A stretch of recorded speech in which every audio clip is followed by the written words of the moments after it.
메리 크리스마스. 메리 크리스마스. 예, 오늘 본문 말씀은 시므온이 메시아를 오래도록 기다리다가 드디어 탄생하신 우리 주님을 맞이하고 기뻐하면서 찬양하는 그런 장면입니다. 이 찬양은 우리 주님의 임재 속에서 드리는 기쁨과 감격이 넘쳐나는 그런 찬양이라고 말씀드릴 수 있습니다. 이것은 마치 오늘 주님의 재림을 기다리는 우리가 취해야 할 모습이기도 합니다. 오늘 제목입니다. 우리 한번 따라하겠습니다. 성탄의 축복. 성탄의 축복. 우리가 주님을 기다리고 주의 임재 속에 거하고자 할 때에 어떤 자세를 가져야 될까 하는 이 부분에 대해서 몇 가지 말씀을 드리려고 합니다. 첫째는 주님을 기다리는 주님을 기다림, 이것이 우리에게 매우 중요하다. 시몬을 통해서 우리 이것을 확인할 수 있습니다. 25절을 다시 보시면 예루살렘에 시몬이라 하는 사람이 있으니 이 사람은 의롭고 경건하여 이스라엘의 위로를 기다리는 자라 성령이 그 위에 계시더라. 시몬이 오랫동안 기다릴 수 있었던 것은 그 위에 성령님께서 머물러 계셨기 때문이다. 이렇게 말씀을 하고 있습니다. 기다림이라고 하는 것은 하나님의 성품 중에서 가장 위대한 성품, 위대한 속성 중에 하나가 기다림, 인내하는 것입니다. 하나님의 인내가 많으세요. 하나님의 은혜를 삼은 자들도 하나님처럼 이 인내하는 이 기다림을 할 줄 아는 자가 되어야 되는 것입니다. 우리 하나님은 우리의 연약함을 너무나도 잘 알고 계십니다. 우리에게 무엇이 필요한지도 잘 알고 계십니다. 우리를 믿어주시고 항상 기회를 주시며 또한 기다려주신 분이십니다. 하지만 우리는 하나님의 인내를 시험할 때가 너무 많습니다. 하나님은 그렇게 좋은 것을 예배놓고 기다리고 계신데 우리는 기다리지를 못해요. 그래서 이를 그르치는 경우가 너무 다반사입니다. 모든 만사가 다 때가 있는 거거든요. 카이로스가 있어요. 우리 하나님은 정확한 하나님의 때, 그 카이로스에 맞춰서 일하시는 분이시거든요. 하나님의 때는 아무도 알 수 없습니다. 때문에 항상 그 때를 알지 못하기 때문에 우리는 언제일까 하면서 긴장하고 또한 기다리는 이런 마음을 가져야 되는 거죠. 깨어 있어야 되는 거죠. 언제 어디서 어떻게 하나님이 나타나시고 일하실지를 모르기 때문에 우리는 항상 깨어 있어야 되는 것입니다. 신앙생활을 하는 사람들이 신앙생활에 단계가 있는데 5단계가 있습니다. 첫째는 주님을 따르는 단계예요. 이 단계는 가장 기초적인 단계입니다. 이 단계는 주님의 뜻과 사명보다는 주님의 은혜와 축복에 대해서 관심이 많을 때입니다. 은혜와 축복에 대해서 기도 제목도 내 사명을 위한 기도보다도 주여 내게 은혜를 주십시오, 축복을 주십시오 하는 가장 기본적인 이 첫 단계가 주님을 따르는 단계. 두 번째는 주님과 동행하는 단계입니다. 이 단계는 이제 수동적에서 좀 능동적으로 주님을 쫓아가는, 동행하는 그런 단계입니다. 중요한 것은 주님과 같은 방향으로 동행해야 된다 하는 것입니다. 주님과 반대 길로 가면서 능동적이고 적극적이면 더 큰 문제를 야기시킵니다. 주님께서 원하시는 방향은 한마디로 십자가거든요. 십자가 반대로 가는 열심은 위험하다 하는 겁니다. 세 번째 단계는 주님을 붙잡는 단계입니다. 인간이기에 한결같을 수가 없어요. 그래서 신앙의 권태기가 생기기 마련입니다. 고난보다 더 위험한 것은 권태기입니다. 한번 그 틀에서 벗어나고 싶어 하는 마음을 모두 다 가지고 있는 거야. 나도 좀 주님의 간섭에서 좀 자유롭고 싶다. 그럴 때 이런 권태기가 올 때 주님을 꼭 붙잡아야 합니다. 아멘 하십시다. 이게 주님을 붙잡는 단계. 네 번째 단계는 주님께 붙잡히는 단계예요. 내가 주님을 붙잡는 게 아니라 주님이 나를 붙잡으시도록 주님께 나를 드리는 단계, 붙잡히는 단계. 이 단계가 되면 신앙의 경지에 이르게 됩니다. 이 단계에 이르면 신앙생활이 아주 쉬워집니다. 어린 나이가 아빠의 손을 잡고 가려면 얼마나 힘들겠습니까? 그러나 아빠가 아이를 붙잡아주면 힘들지 않습니다. 진정한 신앙생활은 그분께 꼭 붙잡히는 생활을 해야 한다는 것입니다. 이쯤 되면 나의 삶은 나의 삶이 아니라 주님의 삶이 되어지는 것입니다. 내가 주님으로부터 이탈하려고 해도 주님께서 어떻게 해서든지 나를 붙잡고 끌고 가십니다. 때로는 매를 때리시기도 하시고 고난을 주시기도 하시면서 나를 붙잡고 있는 그 손을 놓지 않으십니다. 모든 삶에 힘과 탄력이 생깁니다. 그러나 여기에서도 그치면 안 됩니다. 또 한 단계가 있습니다. 마지막 다섯 번째 단계는 주님 안에 거하는 단계입니다. 옆에 사람하고 나누십시다. 주님 안에 거하십시다. 주님의 임재 아래 거하십시다. 이게 가장 중요한, 가장 높은 단계. 완전히 주님이 중심이 되는 삶을 사는 겁니다. 모든 삶이 주님의 이름의 영광이 되는 방향으로 흘러갑니다. 이 단계에 이르기까지 여러 가지가 필요하지만 그 중에 가장 필요한 것 중에 하나가 시간입니다. 시간. 항상 인내와 기다림이 요구됩니다. 시몬이 메시아를 기다렸던 것처럼 그 임재 아래에서 메시아를 기다렸던 것처럼. 상식적으로 생각하면 똑똑하고 재능 있는 사람들이 성공해야 맞습니다. 그죠? 그러나 똑똑하고 재능이 있다 해서 다 성공하는 게 아닙니다. 오히려 더 실패하는 경우가 많습니다. 왜 그럴까요? 스스로 똑똑하다고 자처한 사람들이 공통으로 가지고 있는 결정적인 부족한 것이 있는데 그것이 바로 인내심이에요. 인내를 못해요. 너무 급해요. 교회 생활도 마찬가지입니다. 머리가 잘 돌아가고 똑똑한 사람이 오히려 못하는 경우가 더 많습니다. 대개 인내심이 부족하기 때문입니다. 주님의 은혜를 받으려면 무엇보다도 필수적인 것이 인내입니다. 우리가 지금보다 조금 더 인내하고 기다리면 주님께서 지금보다 더 큰 은혜로 채워주실 줄로 믿습니다.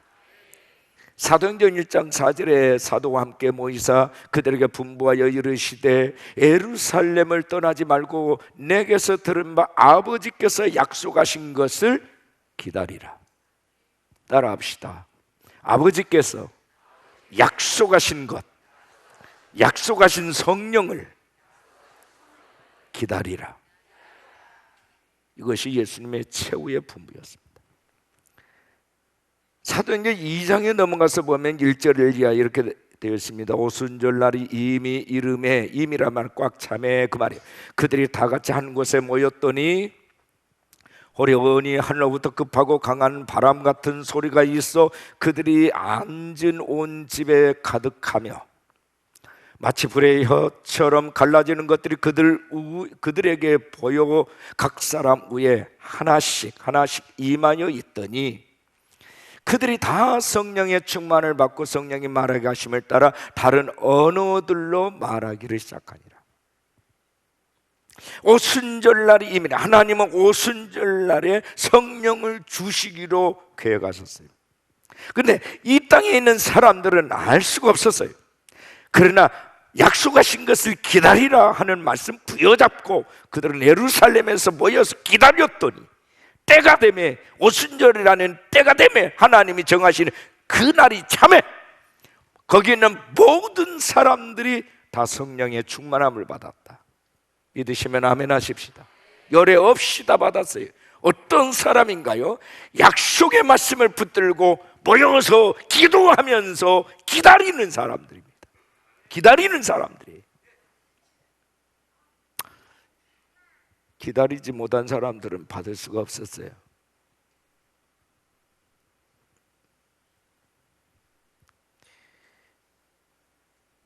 주님을 기다려야 돼요.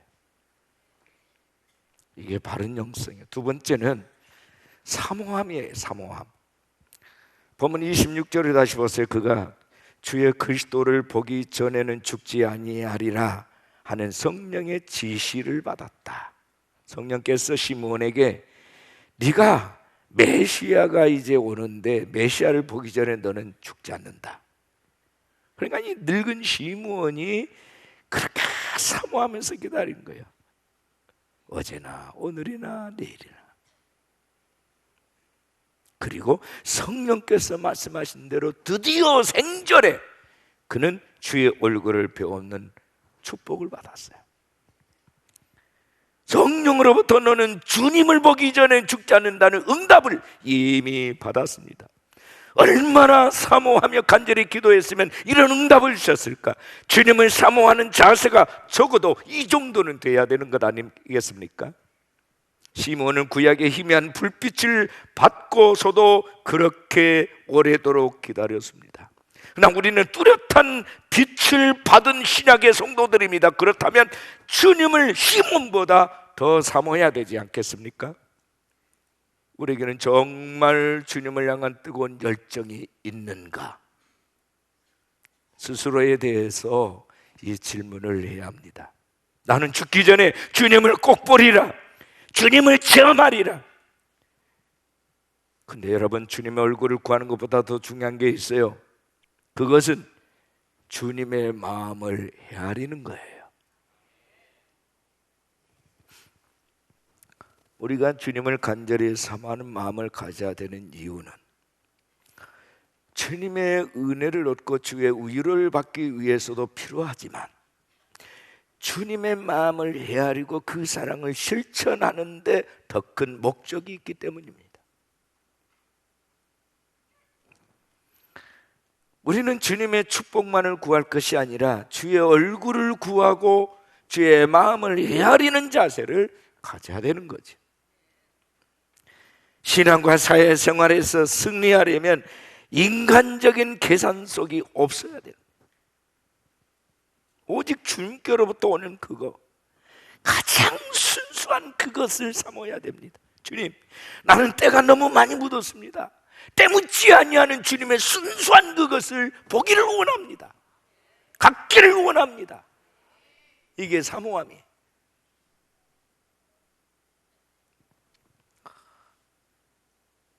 세 번째는 찬송입니다. 주님을 찬송했어요. 여러분 27, 28절 보십시오. 성령의 감동으로 성전에 들어가며 마침 부모가 율법의 관례대로 행하고자 하여 그 아기 예수를 데리고 오는지라 시므온이 아기를 안고 하나님을 찬송하여 이르되, 아기 예수를 안고 시므온이 하나님께 찬송을 했어요. 여기 보면 관례대로, 율법의 관례라는 말이 나옵니다. 당시 유대에는 아기를 낳은 후에 행하는 세 가지 율법의 관례가 있습니다. 세 가지. 첫째는 할례입니다. 태어난 지 사내 아이는 8일 만에 반드시 할례를 행해야 됩니다. 할례. 이 아들의 생식기 끝부분의 표피를 잘라내는 것, 그것이 할례입니다. 왜 잘라내요? 이거는 일종의 언약식입니다. 이 아들을 하나님 앞에서 키우겠습니다. 만약에 우리가 이 아이를 잘못 키우면 하나님 우리를 잘라버리십시오, 내 생명을 끊어버리십시오 하는 언약식입니다. 이게 할례요. 신약시대 이것이 세례로 바뀌었어요. 세례로. 같은 의미예요. 두 번째 관례는 결례라는 게 있습니다. 출산 후에 엄마가 남자아이를 태어나서 30일 동안 결례 의식을 행해야 됩니다. 이때는 부정한 것을 만져서도 안 되고 봐서도 안 됩니다. 여자아이가 태어나면 60일입니다. 이게 결례 기간입니다. 그러니까 아이뿐만 아니라 부모도 구별돼야 되는 거예요. 세 번째는 헌신입니다. 헌신례라고 얘기합니다. 아이를 하나님께 바치는 번제의식을 행합니다. 이 아이를 아버지께 바칩니다. 아버지 뜻대로 키우겠습니다. 같이 아이가 태어나면 할례를 시켜야 되고, 엄마도 부모도 결례의식을 행해야 되고, 이 아이를 하나님께 드리는 헌신례를 해야 합니다. 이것이 율법의 관례입니다. 요셉과 마리아가 율법의 관례대로 행하기 위하여 아기 예수를 안고 성전에 들어왔습니다. 그런데 시몬이 그 아기 예수를 안고 하나님께 영광과 찬송을 돌려드렸다, 그 말입니다. 찬양의 내용은 참으로 감격적입니다. 29절 이하에 보면, 주제여 이제는 말씀하신 대로 종을 평안히 놓아주신도다. 이제는 종이 메시아를 만났으니 이제 아버지의 부르심대로 이제 죽어도 여한이 없습니다. 이제 나를, 내 생명을 이제는 놓아주시는군요, 그 말이에요. 이제 내가 죽을 준비가 됐습니다. 내 눈이 주의 구원을 보았사오니 이는 만민 앞에 예비하시는 것이요 이방을 비추는 빛이요 주의 백성 이스라엘의 영광입니다. 할렐루야. 찬양의 내용이 이것이에요. 이제 내 생명을 놓아줄 때가 되었습니다. 내 눈이 주의 구원을 보았습니다. 만민이 이 앞에 하나님이 예비하신 것이고 이방을 비추는 빛이시요 주 백성 이스라엘의 영광입니다. 기다리는 자세도 소중하고 사모하는 자세도 소중하지만 더욱 소중한 것은 바로 하나님께 올려드리는 영광, 찬송입니다. 할렐루야. 우리가 예배 요소 중에 가장 중요한 요소가 뭔 줄 아십니까? 찬송이에요. 아버지의 이름을 높여드리는 겁니다. 이 찬송 속에 예배가 들어있고 감사가 들어있습니다. 우리는 하나님의 사랑과 선하심 믿고 범사에 감사하는 이런 예배자가 돼야 되는 거예요. 그 찬송을 통해서 표현되어지는 것입니다. 네 번째는 시몬이 마리아를 축복합니다. 굉장히 중요해요. 모든 축복은 사람을 통해서 온다는 거예요. 하나님의 사람을 통해서. 왜 하나님은 이 루트를 꼭 거치실까요? 왜 이 루트를 버리지 않으실까요? 네가 노력해서 하는 게 아니라 이로부터 오는 것임을 가르치기 위해서입니다. 34절 35절 시몬이 그들에게 축복하고 그의 어머니 마리아에게 말하 이르되 보라 이는 이스라엘 중 많은 사람을 배하거나 흥하게 하며 비방을 받는 표적이 되게 하기 위하여 세움을 받았고 또 칼이 네 마음을 찌르듯 하리니 이는 여러 사람의 마음의 생각을 드러내려 함이니라 하더라. 하나님께 찬송하기를 마친 시몬은 아기 예수의 부모를 축복합니다. 그런데 축복의 말 뒤에는 아픔도 담겨 있습니다. 이 아기는 비방을 받는 표적이 되기 위하여 세움을 입었다는 겁니다. 많은 사람들에게 비방의 표적이 된다. 35절은 칼이 네 마음을 찌르듯 하게 될 것이다. 칼로 에느듯이 네 마음에 큰 아픔이 있게 될 것이다. 천국 복음을 전하고 회개의 복음을 선포하는데 많은 사람들이 예수를 죽이려고 하고 많은 사람들이 대적하고 반항을 해요. 예수의 마음도 아프지만 예수를 키운 너의 마음도 칼로 마음을 예는 것처럼 아프게 될 거다.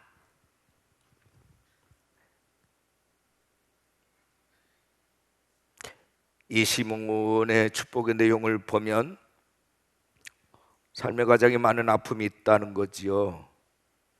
근데 그 아픔이 꼭 나쁜 것만은 아니다 하는 사실을 다시 한번 깨닫게 해주는 대목입니다. 오히려 그것은 더욱 그들의 삶을 복되게 하기 위한 자산이라는 겁니다.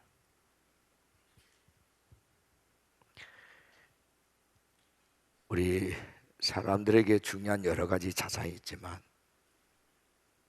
눈에 보이지 않는 훌륭한 자산이 두 가지가 있어요. 하나는 연단입니다. 연단.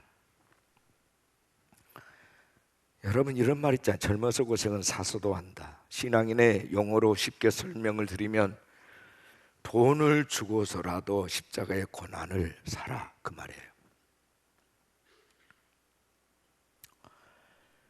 우리가 주님을 믿음에도 불구하고 연단의 과정이 있다고 하는 것은 정말 고통스러운 일이지만 그런 과정을 통해서 우리는 더욱 단단해지고 견고해지고 성숙해지는 겁니다.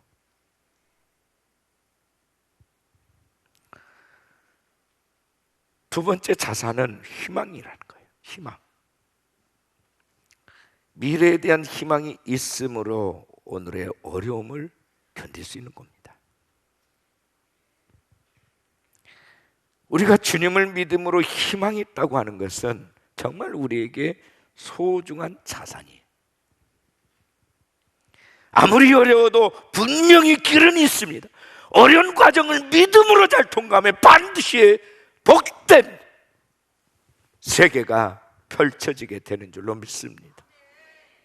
근데 그거를 가슴에 희망이라는 이 불꽃을 살려놓지 못하면 절망하는 그 순간에 지금까지 싸웠던 모든 것들이 공수표가 되는 거예요. 다 잃어버리는 거예요. 마지막까지 인내하고 또 인내하는 것은 그 마지막 그 골 지점에 희망이 있기 때문에 희망이 있으니까.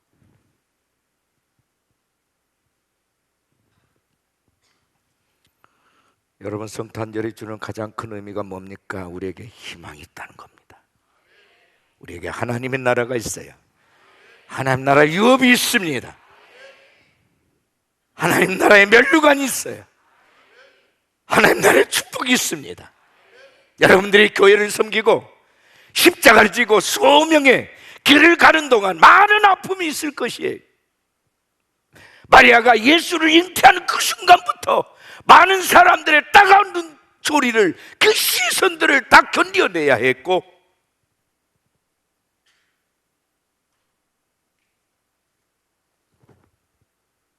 탄생한 이후에도 마음을 졸이며 멀리서 멋지게서 바라보면서 갈로 애운 듯한 시달린 마음을 삼켜야 되는 고난의 시련이 있었던 것처럼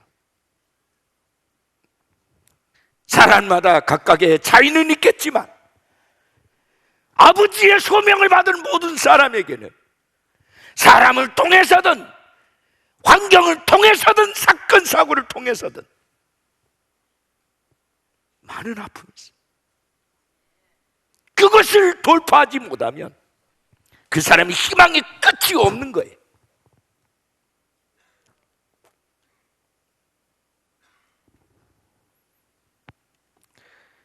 누가 청년인가요? 비전을 가지고 희망을 가진 사람이 청년입니다. 나이가 들어서도 비전을 가지고 있으면 청년이란 말이에요. 우린 다 청년이 돼야 됩니다. 몸은 늙어도 비전과 희망은 늙어서는 안 되는 거예요.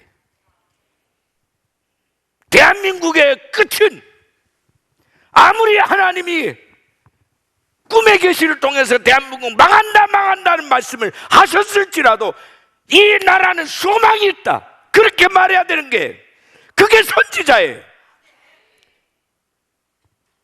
그러므로 우리가 하나님께 엎드리자, 아버지께 나아가자 해야 되는 거예요. 왜요? 하나님의 본심은 재앙이 아니라고 하셨거든요. 내 마음은 내가 잘 안다. 그것은 재앙이 아니라 평안이다. 여호와께서 그렇게 말씀하셨지 않습니까? 이제 자라는 세대에 야 너희는 이 세상 볼 거 없다, 이 세상 다 끝났다, 이거 완전히 심판받을 수밖에 없는, 정말 우리는 다 끝나, 우리 절망이다 라고 메시지를 전해야 되겠습니까? 자라난 핏덩어리에게 뭐라고 해야 됩니까? 예수님이 우리의 희망이시다,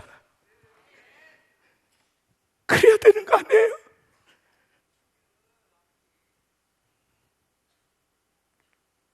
예수는 우리의 길이요 진리요 생명이시다. 아무리 사회가 부조리 하고 악해져도 예수님께 희망이 있다, 그래야 되는 거 아닙니까? 왜요? 그래야 되니까 그런 게 아니라 그것이 하나님의 말씀이기 때문입니다. 하나님의 전략이기 때문에, 하나님의 메시지이기 때문에 그래야 되는 거예요.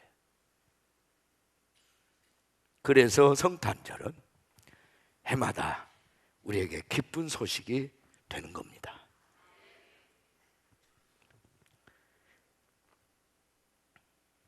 우리는 매일 우리의 희망의 심지를 새롭게 다듬어야 합니다. 요즘 몸은 청년인데 희망과 비전이 없는 늙은 청년들이 너무 많아요. 성탄절은 주님이 없는 성탄절이 되게 하지 말고 다시 한번 우리 주님을 내 마음에 모시고 희망을 가지시기를 축복합니다. 그리고 서로에게 희망의 메시지를 던져주십시오. 왜요? 우리 주님은 그 희망을 우리에게 주시기 위해서 이 땅에 오셨기 때문에. 우리는 하나님의 자녀입니다. 거룩한 백성입니다. 택한 나라입니다. 하나님의 자녀된 권세를 받았습니다. 우리 안에 성령님이 계십니다. 성령님은 우리의 삶을 끌고 가십니다. 어떤 상황에서도 사랑하는 내 가족, 내 이웃에게 희망을 선포하는 희망의 메신저가 되어지시기를 축복합니다.